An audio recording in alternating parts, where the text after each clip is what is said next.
So obviously, Jen, the event industry has taken a big hit this year with COVID. And what can you maybe inform our brokers about what to expect going forward in 2020 and 2021? Yeah, well, it's been a tough year for everyone in the events and sports sector. We've seen a lot of people struggling to keep their income up, but what we've noticed is a lot of innovation. The events and festivals, everyone in the arts really have started to pivot and try to find new ways of bringing in income. In events, actually, it's been interesting. We've seen things like the Galway Garden Festival, which has been on this month. They managed to go ahead. They had yurts with very small numbers in attendance, and they'd have an acoustic session, allow people enter for an hour and a half, have the place entirely cleaned, everybody wear masks, and then they could go in and listen to live music, have a meal, have a drink delivered to the table, and then once their hour and a half session was over, they left. So that was an example. I thought that was really clever. Very innovative of them to think outside the box. Yeah, and also it supports all those artists and live performers in Galway, and I think next year we'll see a lot of this. The theatre people are doing it.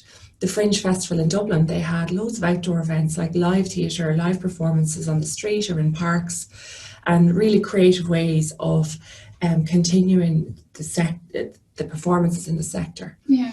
The government has sort of come on board with a live performance support scheme, which is €5 million.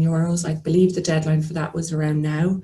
So next year, the government are putting out funds to encourage outdoor live performances with obviously smaller attendances and all the COVID practices that we all are starting to get used to now. Yes. But look, it's not ideal. We'd love to be able to have big concerts and big sporting events, so we can't do that. But what brokers just keep an eye on is your existing festivals. Maybe say to them that there are ways of going about this, and there are ways to get insurance, and there are ways to do it safely.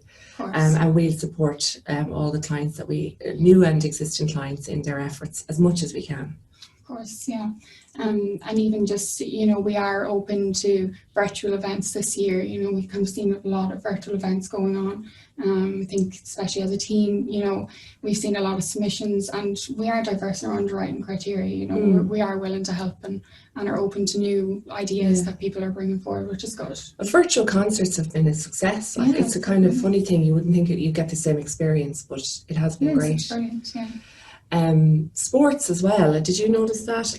We're getting all the sports clubs calling and going, we need to go outside. Yeah. So we've seen taekwondo clubs, basketball clubs, and then there's ones that are naturally outside, like athletics, hockey, all of that. They're continuing on and they're putting in safe practices.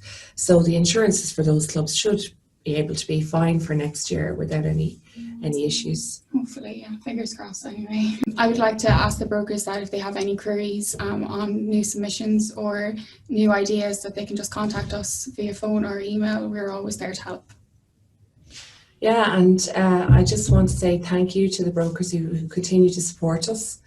And, we always appreciate the ongoing support from all the brokers out there. And I hope you really enjoy Brokers Ireland Meet the Market Day in virtual format. And best of luck for the rest of the year and for 2021.